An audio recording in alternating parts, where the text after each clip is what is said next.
di tengah keprihatinan kita atas bencana di Sumatera, yang salah satu penyebabnya adalah deforestasi dan kerusakan lingkungan, publik dikejutkan oleh beredarnya kembali jurnal lama tahun 2022 yang diterbitkan oleh Walhi dan Auriga berjudul Kuasa Korporasi di Bumi Pertiwi. Jurnal itu tampak menarik karena memuat narasi besar bahwa sesudah Orde Baru, Bapak Susilo Bambang Yudhoyono adalah presiden yang paling besar memberikan konsesi lahan. Jumlahnya mencapai 55 juta hektar. Sontak, gambar perbandingan izin konsesi lahan antar presiden itu pun beredar di mana-mana. Sekilas memang tampak meyakinkan karena di gambar itu terdapat perbandingan angka-angka. Tapi persoalannya bukan sekedar angka, melainkan cara membaca angka-angka itu. Yang tak dijelaskan adalah ada perbedaan besar antara konsesi dan deforestasi. Konsesi tidak serta-merta pengobatan hutan. Di era SBY, sebagian izin konsesi berada di kawasan hutan produksi, bukan di kawasan konservasi. Dan sistem ini bukan ciptaan SBY, dan ia adalah warisan panjang sejak Orde Baru.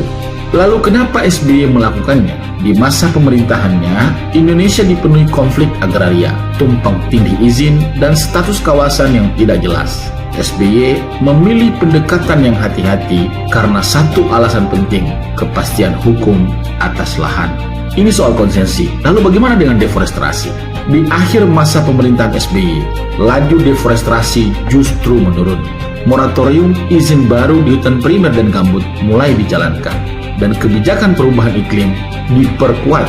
Sebab itu di tahun 2013 di New York, Pak SBY mendapat penghargaan Valuing Nature Award dari 3 organisasi lingkungan terkemuka di dunia, TNC, WRI, dan WWF. Logikanya, bagaimana mungkin pemimpin negara yang melakukan deforestasi bisa mendapat penghargaan dari organisasi lingkungan paling kredibel sedunia? Lebih jauh, kita bisa melihat bukti visual yang menunjukkan wajah hutan secara gamblang. Citra satelit yang dipublikasikan Kompas.com memperlihatkan bahwa di wilayah Sumatera yang kini terdampak bencana, deforestasi besar-besaran justru terjadi setelah era Pak SBY. Perbandingan tutupan hutan antara tahun 2014 dan tahun 2025 menyusut signifikan setelah ia tidak lagi menjabat. Ini adalah suara kader Partai Demokrat.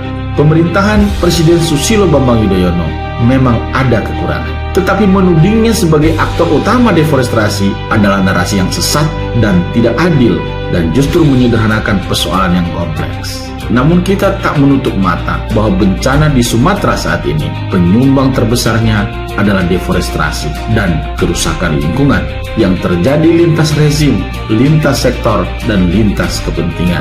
Dan itu yang harus kita tagih pada pemimpin saat ini, Presiden kita Prabowo Subianto, untuk berani dan tegas memperbaiki tata kelola lahan dan memastikan tragedi serupa tidak lagi berulang di masa depan. Salam dari kami, kader Partai Demokrat.